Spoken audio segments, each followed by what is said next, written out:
고난도 어휘는 그럼 어떻게 대비해야 됩니까? 네.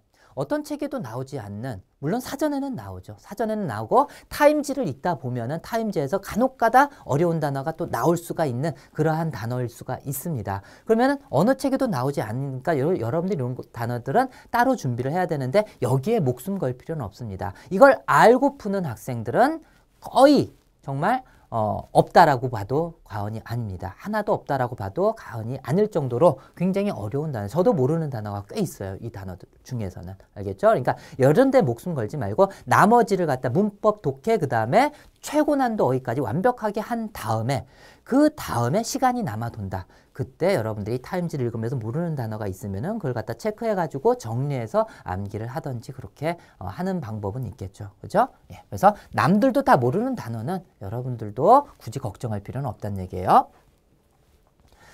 자, 그래서 제가 조사한 단어들을 이제 예를 들어서 고려대를 한번 보도록 하죠. 자, 수능 단어가 10개가 출제됐다고 하고 공편도에서 8개, 그 다음에 최고난도 단어에서 12개가 출제가 됐다고 아까 제가 설명드렸죠. 그걸 좀 자세하게 본다면은 수능 단어에서 10개가 이렇게 출제가 됐는데 unalienated, hierarchical, verbal 이 정도 수준은 사실 수능하고 공편토하고 좀 중복되는 그러한 난이도의 단어들입니다.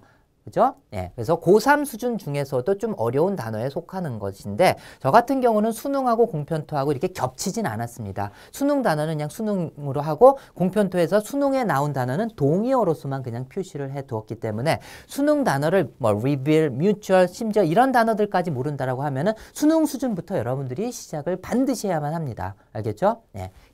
가장 중요한 게 수능 단어예요, 사실. 여러분들이 문제를 해결하는 데 있어서 핵심이 되는 단어들이죠, 수능 단어라고 하는 게. 문법, 독해를 할 때도 수능 단어가 대부분 다 차지하고요. 그 다음에 공편토에서 나오는 단어들은 이러한 단어들입니다. 참고자료 올려놓을 테니까 여러분들이 자세하게 보도록 하세요. 그 다음에 최고난도 단어에는 이런 단어들이 있는데 자, 요 세 단어 정도 같은 경우는 책 한 권에서 이 책 한 권에서만 나왔고 나머지 두 책에서는 안 나왔고 요 책에서 만약에 적중을 했다면 나머지 두 권에서 안 나오고 이러한 단어들이 한 3개 정도 포진돼 있었고요. 그다음에 heuristic하고 sclerotic 자, 요 정도는 어떤 책에도 나오지 않았던 그러한 단어다라는 얘기예요. 알겠죠? 심지어 제가 GRE 수준 33,000까지 다 살펴봤어요. 자, 그런데 요 5단어에서도 그라우징 요거만 33,000단어에 나왔던 그러한 단어고 나머진 그 GRE 33,000에도 사실은 나오지 않았던 단어입니다. 네. 자, 그리고 성균관대 같은 경우도 한번 보도록 하죠. 좀 쉬운 수준에 속하는 그러한 시험이었었는데 수능 수준의 단어가 요 정도. 요 정도는 사실 뭐 공편토라 겹치는 단어다라고 보기에도 힘든 그러한 단어들, 즉 쉬운 단어들로 구성이 돼 있었죠. 그 다음에 공편토에서 8개가 출제가 됐고 최고난도 단어는 요건데 최고난도 단어는 대부분의 편입책에서 고난도 단어로서 수록하고 있는 그러한 단어들이에요. 이런 단어들은. 알겠죠? 그래서 이 정도는 여러분들이 맞춰줘야 된다는 얘기죠. 자, 이렇게 출제가 되고 있었다는 얘기입니다. 자, 그래서 2013학년도 편입 어휘 시험을 그럼 어떻게 대비를 해야 할 것인가? 자, 어휘는 기본이자 가장 중요한 요소다. 이건 제가 아무리 강조를 해도 지나치지 않을 정도고 여러분도 아마 느끼고 있을 것입니다. 어휘 시험을 위해서 여러분들이 어휘를 공부하는 것은 아닙니다. 알겠죠? 물론 어휘 시험도 중요하지만은 문법이나 독해를 갖다 할 때 정확하게 풀기 위해서는 해석이 돼야지 되잖아요. 그죠? 여러분들이 독해를 할 때 독해 문장 구조가 굉장히 어려워서 편입 시험이 어렵습니까? 절대 그렇지 않아요. 단어의 뜻을 여러분들이 다 안다고 전제하고서 한번 단어를 다 찾아놓은 다음에 해석해 보세요.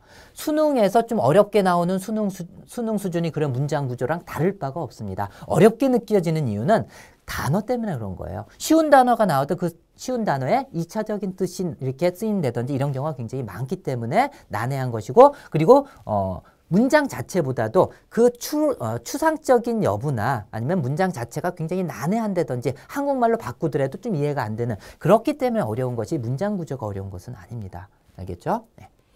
자, 그리고 자, 그래서 어휘가 가장 기본이고 두 번째, 쉬운 어휘부터 단계별로 꼭 학습을 해라.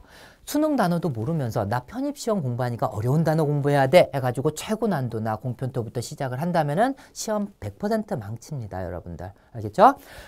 일단 기본적인 단어를 갖다 알고 있어야지 나머지 문법 독해 공부를 할 때 가장 많이 나오는 게 수능이에요. 거의 한 90% 이상이 수능 단어가 나온다라고 보시면 되겠습니다. 그런데 90% 이상을 차지하는 그 단어를 모른다면은 문법 독해 공부할 때 사전 찾다가 시간 다 가겠죠. 그죠? 그래서 기본 단어를 확실하게 공부를 하고 공편토하고 문법하고 독해 기본을 갖다 같이 병행을 하고 나머지 이걸 다 한 다음에는 최고난도 어휘를 따로 또 공부를 하고 이런 식으로 단계적으로 공부를 하는 것이 가장 효율적인 방법이라는 걸 명심하시고 알겠죠? 그래서 여러분들 수준에서 내가 지금 중학교 단어도 모른다라고 하면 당연히 중학 단어부터 시작을 해야지 되겠죠.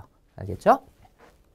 자, 그리고 시간 허비하는 어휘 공부 습관을 없애자. 자, 어휘는 전문 어휘서로 따로 학습을 반드시 해야만 합니다. 편입 어휘가 최고난도 단어에서도 나오고 공편토에서도 나오잖아요. 그죠? 자, 공편토 단어라고 하는 것은 여러분들이 어떤 영어 책을 갖다가 외국 서적을 갖다가 이렇게 펼쳤을 때 그 책에 한 번 나올까 말까 한 그 정도의 수준입니다. 최고난도도 마찬가지예요. 거의 안 나오는 그러한 단어다라고 보시면 되겠습니다. 최고난도 단어는. 알겠죠? 예. 자, 그래서 여러분들이 책을 갖다 공부하면서 거기에서 나오는 단어를 정리하고 사전 찾고 뜻 찾고 열심히 공부해서 뿌듯하죠, 마음은. 하지만은 어휘서로 따로 공부하는 학생들은 한 10단어 암기할 시간에 여러분들은 한 단어 정도밖에 암기를 못한다는 얘기예요. 알겠죠? 아, 독해도 하면서 나 문법하고 어휘까지 같이 향상될 거야. 천만의 말씀입니다. 시간을 갖다가 거의 한 5배 이상은 더 잡아먹는 그러한 학습 방법이에요. 알겠죠? 그래서 따로 공부하세요. 어휘서로 따로 공부하고 책으로 공부해가지고 미스되는 그 빠진 단어도 굉장히 많고요. 그래서 어휘서로 반드시 따로 학습을 해야지 되고 그 다음에 기본 어휘를 완성을 한 다음에 그걸 기반으로 해가지고 문법 독해와 고급 어휘를 병행해가는 그러한 전략을 짜라. 이건 아까도 말씀드렸죠. 자, 그 다음에 초고난도 어휘는 최후에 하라. 아까도 말씀드렸잖아요. 그죠? 최고난도 단어까지 한 다음에 그 다음에 문법과 독해도 100% 이제 완벽하게 자신 있다. 이러한 수준이 됐을 때 그때 초고난도를 타임지나 아니면은 어떤 다른 책을 보면서 모르는 단어 체크해 가면서 따로 공부를 해두는 최후에 하는 그러한 게 바로 초고난도 어휘입니다. 어떤 책에도 나오지 않는 그러한 어휘를 얘기하는 거예요. 예. 자, 그 다음에 동의어끼리 묶어서 암기하지 마라. 예, 이것은 특히 토플 공부하는 학생들이 그렇게 많이 하는 방법인데 동의어 문제가 나온다고 해가지고 이 단어의 동의어는 그 다음에 어떤 가르치는 선생님도 자랑 삼아서 이 동의어는 자기가 암기하고 있다는 걸 자랑스럽게 하는데 이렇게 암기해봤자 소용이 없습니다. 여러분들이 동의어를 갖다 이거의 동의어는 뭐가 있다. 뭐 이런 식으로 이렇게 동의어를 갖다가 암기를 갖다 하는데도 굉장히 시간이 걸리고 그 다음에 그렇게 공부했다고 해가지고 그 동의어가 바로 출제되는 것도 아니고요. 알겠죠? 그래서 단어는 그냥 굳이 동의어끼리 묶어서 할 필요는 없으니까는 이 방법을 고수하지 마세요. 자, 그 다음에 동의어 문제는 해석하지 말고 해결하라. 자, 뉘앙스가 좀 미묘한 그러한 단어를 고르는 그러한 문제가 거의 출제 안 됐다고 했죠. 그죠? 자, 그리고 그 문장 내에서 그 단어 뜻을 정확하게 알고 있으면 보기에서 그 1번이 동의어다라고 하면 1번을 그냥 체크를 하고 이 문제에다가 체크를 한 다음에 나중에 다 풀고 난 다음에 그 다음에 검토를 하라는 얘기입니다. 그냥 찍어도 맞습니다. 이렇게 동의어 알고 있다면은. 알겠죠? 해석하는 시간 아깝잖아요. 다른 데 투자를 하세요. 시험 시간에. 자, 그 다음에 문법 독해도 자신의 수준부터 시작해라. 어휘뿐만이 아닙니다. 문법 독해도 여러분들이 기본기가 굉장히 중요하거든요. 그래서 영어라고 하는 것은 사실 단계적으로 가야 하는 그러한 과목이에요. 왜냐하면 이 기본을 모르잖아요. 그러면 3칸을 갖다가 그냥 떼어야지 되는데 굉장히 힘들죠. 그죠? 근데 4칸은 뛰어넘지를 못해요. 기본을 알고 있어야 이 기본에서 확장해서 더 알고 그 다음에 더 알고 이런 식으로 되는 게 영어 학습입니다.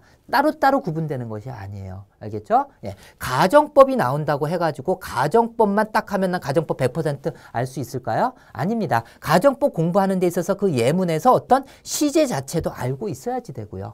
알겠죠? 네.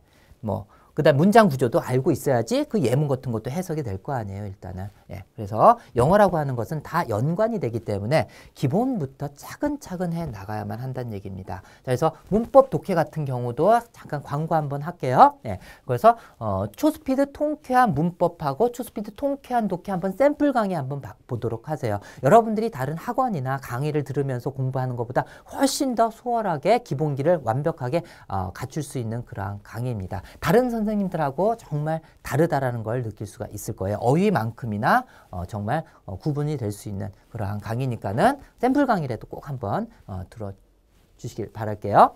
자, 그 다음에 편입 어휘는 고난도 어휘입니다. 고난도 어휘이기 때문에 단어 공부하면서 완벽하게 하고 가야지 하면서 그 단어 밑에 있는 예문까지 뭐 달달 외운다든지 뭐 이렇게 해석을 갖다 다 해보고 넘어갈 그럴 필요가 없습니다. 알겠죠? 이 단어는 편입 어휘에서 고난도, 즉 최고난도 어휘 정도라면은 최고난도 어휘는 독해에도 거의 나오지도 않는 단어예요. 그래서 독해를 위해서 이게 독해에서 어떻게 쓰이나 뭐 이걸 알기 위해서 예문을 갖다 공부하거나 그럴 필요가 없다는 얘기입니다. 단어 그 자체 암기하고 복습하는 데 치중하세요. 예문까지 공부하느라고 세 단어 암기할 거 그냥 그 시간에 한 단어 암기하면 너무 아깝거든요. 이거는. 알겠죠? 예, 그래서 독해는 따로 공부하시고 예문은 될 수 있으면 하지 말고 정말 이 단어 뜻이 정말 미묘해서 잘 모르겠다. 그런 것들만 간혹 가다가 예문을 확인하고 넘어가도록 하세요. 그 다음에 빠른 암기와 복습에 최선을 다하는 것이 좋습니다. 예전에 저의 그 해마학습법이 나오기 전에는 사실 단어를 갖다가 단기간에 암기하는 것은 불가능했어요. 그래서 적어도 6개월 이상 달달달 계속해서 복습을 하고 또 하고 또 하고 적어도 10번 이상 복습을 해야지 어느 정도 여러분들이 암기를 할 수 있는 그러한 게 바로 어휘였지만은 저의 그 초스피드 암기 비법 해마학습법은 단기간에 단 2달 정도만 해도 여러분들 편입 최고난도까지 마음만 먹는다면 한 달 내도 수능부터 시작해가지고 다 완성할 수 있는 방법이 있습니다. 그러니까는 단어를 따로 집중적으로 공부를 하는 것이 편입시험에서는 굉장히 효과적이다라는 것을 꼭 알고서 그렇게 학습을 할 걸 권해드릴게요. 자, 그래서 국내 경선식 영단어만큼 빠르고 오래 암기시켜주는 강의나 뭐 기계는 없다. 요즘에 뭐 10분에 뭐 1000단어 뭐 깜빡깜빡하면 뭐 암기된다라고 하는데 다 헛된 광고입니다. 그건 왜 그게 과장 광고로서 걸리지 않는가 저는 그게 참 의문이거든요. 아무튼 저만큼 국내에서 빠르고 오래 암기시켜주는 단어 강의나 기계는 절대 존재하지 않다라고 제가 자신 있게 여러분들에게 약속드릴 수가 있습니다. 편입시험에서는 어휘가 그만큼 중요하잖아요. 그죠? 남들보다도 한 5배에서 10배 정도 빠르고 오래 암기가 된다면은 그만큼 경쟁력에 있어서 훨씬 더 앞서가게 될 것입니다. 여러분들 그 편입 과정, 그 샘플 강의 한번 보시고서 어휘를 저와 함께 한다면은 편입시험에서 굉장히 우월한 위치에서 출발을 할 수가 있을 것입니다. 자, 이상으로 마치도록 하겠습니다. 열심히 공부해가지고 꼭 합격하세요.